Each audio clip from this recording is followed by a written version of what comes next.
What's up, everyone? I'm Olin. And I'm Andy Large. Welcome to Tattoo Dudes.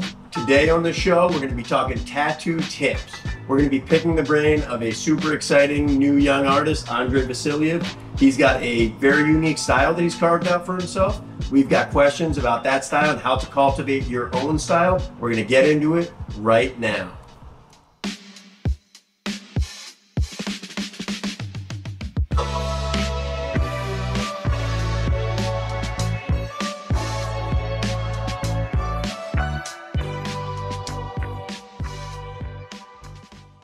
All right, so we are super excited to get into it with Andrey. We've got a lot of fun questions. Before we get into it, I want to just remind everyone to like and subscribe. Make sure you're following us for a lot more fun videos coming up. Andrey, thank you so much for joining us today. We are so excited to talk to you, man. You have just been crushing it. Andy and I have had the privilege of working with Andrey for the last 2 years. We've really seen his work just explode. We want to talk a little bit about finding a style. I know a lot of artists are super interested in that topic. How do you cultivate, how do you create your own unique style? Something that really grabs people, something that they have to go to you and only you to get. I guess I'd like to go back to the beginning. Let's talk about, how long have you been tattooing now, Andrey? A little 5 years. And when you started tattooing, did you have an apprenticeship? Did you start off just doing these amazing, badass neo-trad pieces right off the rip? Did you mess with other styles? Oh, when I first started, I thought I was going to be a black and gray portrait artist. That's what I drew. You know, I went to school for like a little bit. I drew a lot of like celebrity portraits. And as I dove into the tattoo world, I started following a lot more artists and noticing that illustrative neo-trad style. And I really began leaning towards that a little bit more than the realism stuff. But for the first 3-4 years, it was really all over the place. Try everything new, and eventually I try to merge all this stuff I learned together into one style, keep it consistent and aesthetically pleasing. Black and gray realism. I didn't know that. That's so funny. Do you feel like doing those different styles kind of help you to get to where you are now? Like, would you recommend to other artists like trying a lot of different styles before you narrow it in? I would try a lot of different things. It took me a while. I was really all over the place. I did black work, stipple, black and gray realism. I tried new school, neo-trad, everything, like literally everything. And I started noticing things about different styles that I liked more than others, things I kept through my styles. Black and gray really helped me with my color. I had some of my biggest color breakthroughs doing opaque gray realism. Why would you say black and gray really helped you with your color? Just, you know, thinking of color and as color is a little odd, but when you think of colors more as values, they really start to take more of a shape when you do your color work too. So thinking of color as in black and gray really helped me build that like dimension and depth. Yeah. Rather than thinking about individual colors. I definitely think when you break things down to just value, that's the most important thing as far as like finding a certain amount of realism and depth and dimension to the tattoo. Breaking things down to value is number one. Really rad to hear about how you came to grow your style. It sounds like it took a lot of classic, like going through a lot of different styles and learning about them and experiencing them, and then kind of like rerouting back, using them into your work now, using realism, even though you don't do black and gray portraits anymore. So it sounds like you have a lot of different inspirations and a lot of different work that inspires you. What are some things outside of tattooing artistically you think that helps like inspire your work? One of the earliest inspirations I had was video game concept art. I remember going to Target and seeing like artwork on the boxes of like StarCraft and World of Warcraft video game boxes, and I was just like super into that. They kind of had that kind of like realistic illustrative style, that I really liked.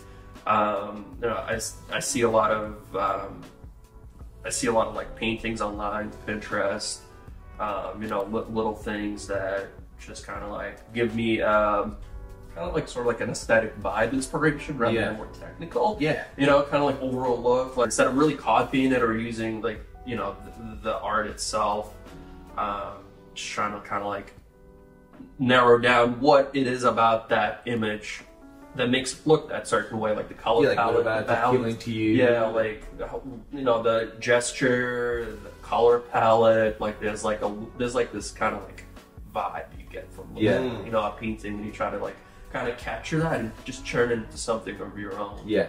You know, sometimes I see like a painting I like, and I like the color palette about it. So you know, I do a pre-drawing. It doesn't necessarily have the same subject matter as the painting, but it will have like kind of like the same color palette, the same kind of mood. Yeah, you know, super you know, interesting. things Yeah, like that. And that is like, you know, it's so interesting hearing you say that too, because I feel like your work feels really like it has a narrative. Like it'll be like Celestial Witch or like or Autumn Witch. Like it does feel a lot like sometimes your concepts come from a place. Like they feel like they have like a world or like a story behind them. You know? Yeah.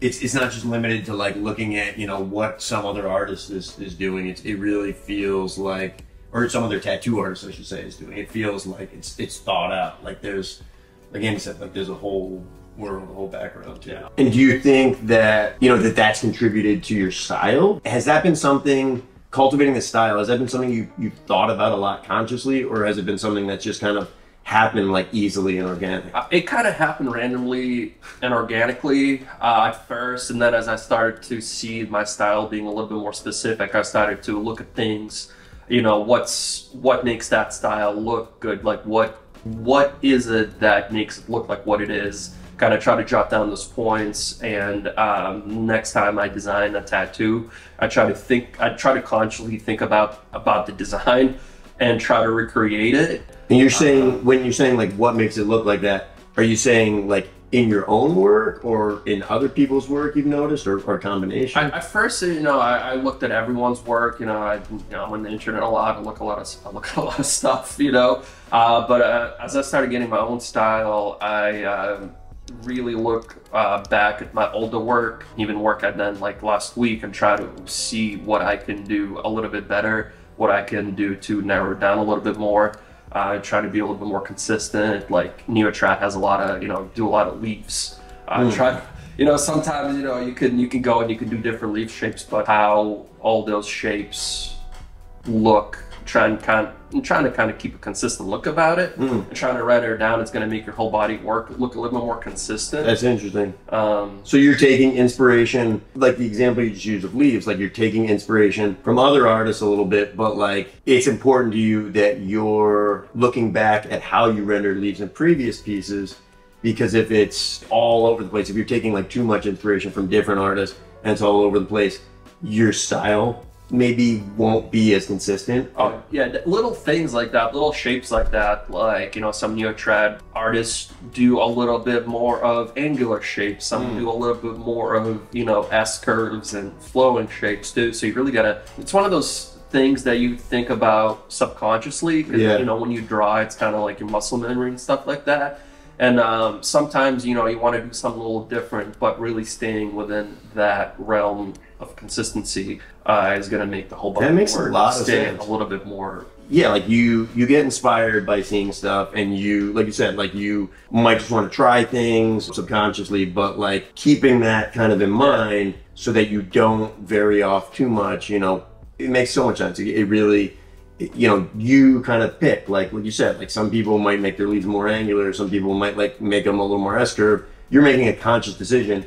I'm gonna keep my leaves more S-curve from now on. Yeah, definitely. So, you know, some of that stuff is really, you know, subconscious, and just finding out like why you do certain things really helps. Yeah. I know, like when you know, everyone has their own signature. You know, your hand is used to moving a certain way too, and sometimes, you know, you change things up a little bit, and you notice that like one piece looks a little bit more different from your other tattoos. Yeah. And you know, I try to really figure out why, so, you know, everything I have is consistent. Yeah, there's like a visual language that's very consistent. It's like the leaves, the, you know, it's the faces, or the way you approach the background. You know, you can see like the value study strong, like you were talking about, because your background in realism, it's like definitely something you can see in your style, you know, and how you carve that out. All right, man. Lastly, Andre, do you have any advice, any last tips or thoughts for people who are just trying to carve out an niche? They're trying to carve out a style. You know, they see your work, they're inspired, or maybe they're just looking to grow in whatever format they work in. Do you have any advice or words? Stick to your guns, you know. have a vision in your head of what you want to do. Be inspired by people, but not take too much from them.